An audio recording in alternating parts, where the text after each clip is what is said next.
Welcome to Classics Unraveled, where we put modern-day media and their classical counterparts side by side and see how they stack up. I'm your host, Jon Christianson. Mythology is evergreen, growing and evolving as it passes from generation to generation. As culture changes, so do the stories to match the themes of the age, whether it's giving a face to the nameless powers of nature, or wrestling with the hardships of the human condition, or propping up a multi-billion-dollar film franchise. Take the mighty Thor, for example, thunder god of the Norsemen. At times, he plays the part of a great and terrible force of nature. And sometimes, he seeks to secure the Tesseract and stop the invading Chitauri from destroying New York City. Okay, you know what? I'm getting worried about Thor. Have you seen him recently? Like, in the last century? He's changed. Like, he's a shadow of his former glory. And I can try to rationalize it all I can, but I don't think he's doing all right. If every new generation finds a new place for its myths and heroes, a place where that hero's strengths can help make our world make a little better sense, is this the best we can do for Thor? Is this best Thor can do for us? Here's what we'll do. Let's call on Thor and see what he's been up to recently. Then, let's look back on Thor's glory days, understand the mythic origins of this figure and what he stands for. Then, we'll decide whether we've done justice to the classical Thor in any of his modern incarnations. Or, if not, what it would take to update the classical Thor for our time. If this is your first time to the channel, by the way, thanks for coming along. If you like this video, consider giving us a like or a comment below and tell us what you think. And if you want to make sure not to miss another episode, subscribe to the channel and click the bell to stay in the loop. Let's get started. Until the last decade, Thor and Norse mythology in general were in a bit of a dark age. Back when being a nerd wasn't cool, there really wasn't much interest in the stuff. And if anybody paid any attention to classical myth, the Greeks got all the glory. Until, in 2011, Thor got the Marvel treatment. Marvel Comics had already appropriated him as a hero whose godly status was merely that of a superhuman among superhumans, and whose mythic origins were reduced to conventional sci-fi terms. He came from Asgard. His father was Odin, and he did have a conniving brother named Loki, but these bare biological details were about all that made it from the medieval to the modern period. Otherwise, he was a big blonde boy with lightning and a hammer. Once he arrived on the big screen, his story got quickly entangled in the overwhelming Marvel mythos. Perhaps unsurprisingly, with Iron Man and the Hulk at his side, very little mythology happened. He became, at best, a rook or a bishop on the Marvel chessboard. His story was that of the group. Marvel's Thor on the big screen is hardly the only modern recreation of the big guy in the last decade. In fact, this year, game enthusiasts are eagerly awaiting the release of God of War RAGNAROK, which will feature Thor as the antagonist, kickstarting the foretold end of the world in Norse legend. However, one can easily lay the resurgence of interest in this character at the feet of Chris Hemsworth, for better or worse. If this is the Thor that is responsible for a whole generation's conception of the character, then it is this one that deserves our appraisal. Now, if the question is whether or not this Thor is an authentic classical characterization, you might be tempted to say no right away. That, however, would be an unclassical answer.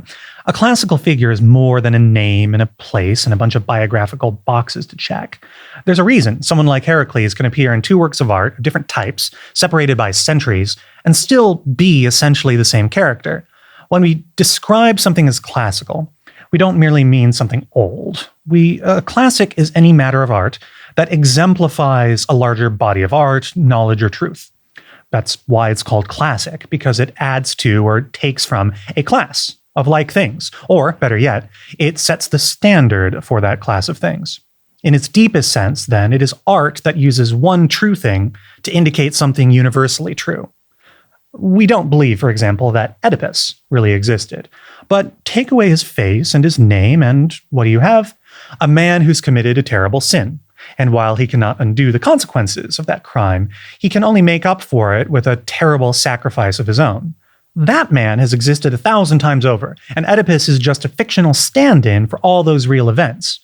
Whereas Oedipus is a mythical man, however, who still has some pretense of being a distinct human person, a mythical god, like Thor, can far more convincingly serve a universal narrative purpose.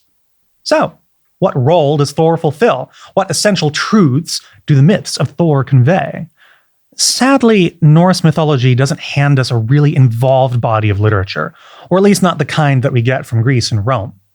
Unlike Greek mythology, Norse myth has a lot less to do with grand century-spanning stories, and a lot more to do with short, disconnected fables about its characters' travels and exploits. You might compare Thor's reputation to that of Heracles, known better for his time as a world-traveling folk hero with many tales to tell, rather than his role as a god of Olympus. What we do know about Thor comes from the art and artifacts of Germany and Scandinavia in the early medieval period, when Norse mythology was already fading. Being a deity, he mostly appears in various coins, carvings, and other votive offerings you'd expect of a pagan divinity. However, his depictions almost invariably show him not standing in godly majesty or sitting on a throne, as is typical of Greek or Roman gods, but to be in the middle of one of his famous adventures, fighting or drinking or fishing, in such a way that anyone who saw it would know the story right away.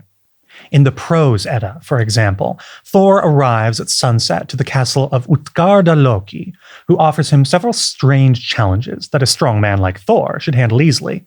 The first task is for Thor to drink all the mead in a drinking horn in a single gulp, but he cannot even drain it in 3 drafts. He then asks Thor to lift his cat from the hearth, but try as he might, Thor can only lift it high enough to get a single paw in the air. He finally asks Thor to wrestle with an old woman, a maid in the household, but all of Thor's strength cannot throw her down. Thor is dismayed at these embarrassing failures, but when he begins to leave the next day, Utgarda Loki reveals to him the truth. He's no king, but a master of illusion. Everything in the castle is not as it seems. When Thor drank from the drinking horn, he was really drinking from the sea, and his draughts from it were so great that he had set the tides in motion. The cat Thor could barely lift from the hearth was in fact a coil of the world serpent, a monstrous snake that encircles the earth. That he could lift it at all was a marvel. Finally, the old woman Thor grappled with was old age itself, and no man in history had ever stood against it so well as Thor had. With that, Utgarda Loki, his castle, and everything in it vanished, because he was afraid of Thor's impossible strength. Thor's job isn't to preside in kingly fashion over mortal happenings. Thor does. Thor acts. Thor gets his hands dirty. Thor is, simply put, a protagonist god. He represents a man of action who moves boldly and confidently to accomplish great deeds. His biography, or his personality, are mostly irrelevant. The point of Thor is that he is the one driven to meet the greatest challenges single-handedly and emerge victorious. We can still give Thor a little more substance if we figure how he and Norse mythology in general interact with the more traditional territory of the classics, the Greek and Roman mythos. Romans believed that the gods they encountered in other lands were their own gods, by different names. Their Interpretatio Romana was a way of finding their own gods hidden in the strange pantheons of other nations. Thus, the Romans could see the Egyptian Isis and recognize her as the Roman Venus. They might glimpse the face of Minerva hidden in the guise of the Indian Saraswati. In some cases, this was educated guesswork. Sometimes it was uneducated guesswork. But often, these connections represented real shared origins from a time when the prehistoric people of Europe and of the Near East and their gods had not yet been divided. The Romans' cultural exchange with the Germans was somewhat newer than with other nations, but we read in Tacitus that many of the Germanic gods got their own Interpretatio Romana treatment. The war god, Tyr, was Mars, for example, and the love goddess Freya was Venus. We can see some of these in the days of the week. The day the Romans called Dies Martis, Day of Mars, we call Tuesday, or Tyr's Day, and the day that they called Dies Veneris, Day of Venus, we call Friday, Freya's Day.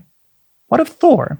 The way the Romans accounted for him may come as a surprise, but it is a valuable key to understanding Thor in the broad view of ancient mythology. One small note, let's use the Roman gods' Greek names from here on out, because those are more familiar to most of us. So, the Romans identified Thor with Zeus. This comparison isn't too strange since both of them are thunder gods, but otherwise they are very different divinities. Zeus is the king of the gods, whereas Thor is the son of the king of the gods, but fulfills no royal role.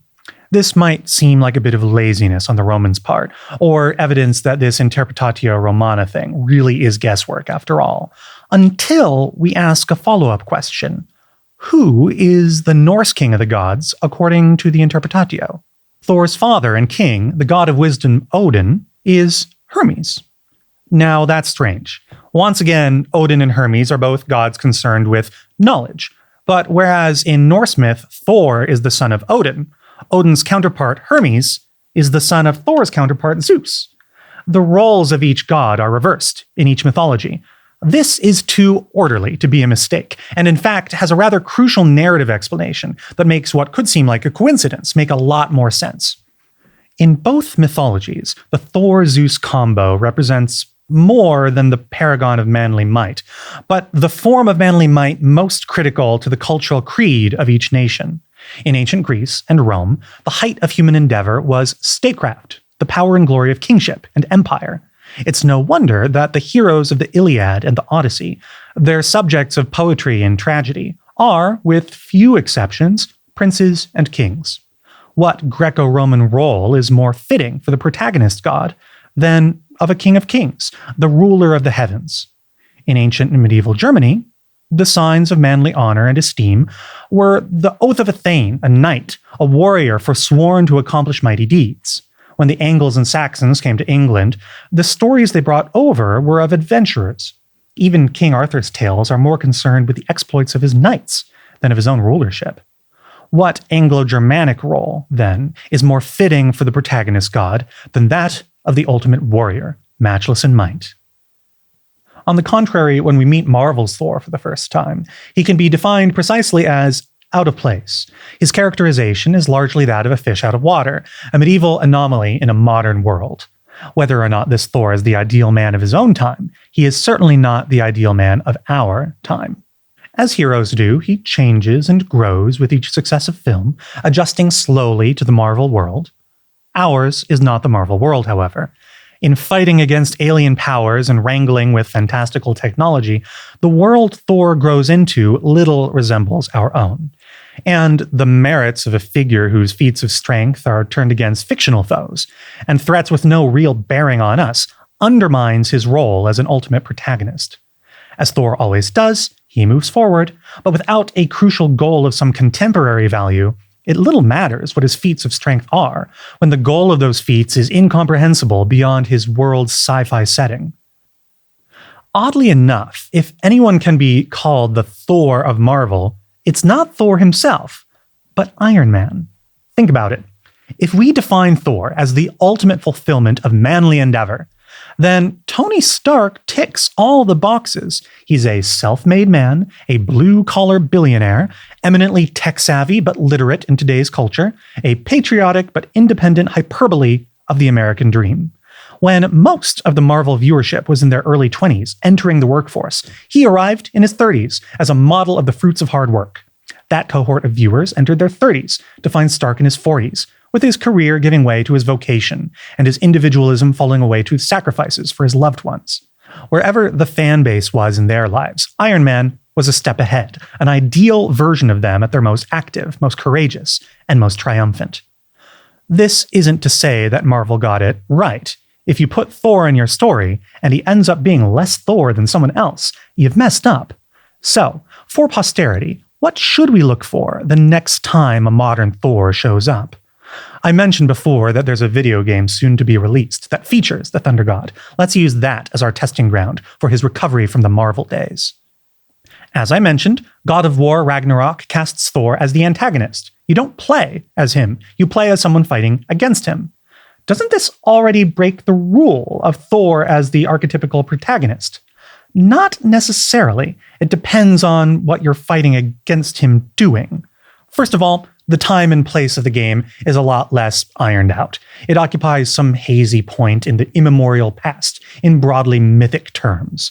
That frees Thor from the necessity of being typically protagonistic of a particular era of man.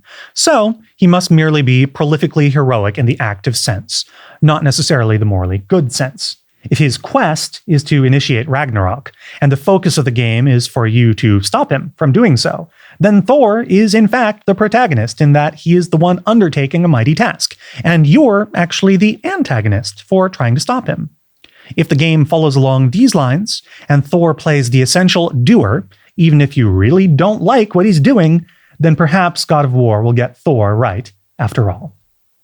In the end, Marvel's Thor needs to work on being more than a strong man with generally medieval characteristics before he can hold a light to his classical namesake. What makes the true Thor is that he is not just strong, but exemplarily so. His protagonistic force needs to set a standard that is excellent not only in his mythical or fictional world, but in our own.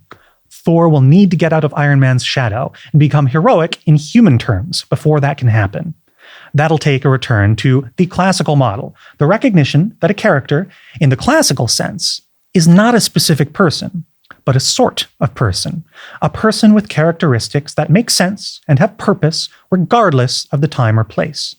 In Thor's case, we need one that forges on inexorably as the ideal man of action. Have you seen Thor do anything better in the last decade? Let us know what we missed in the comments below.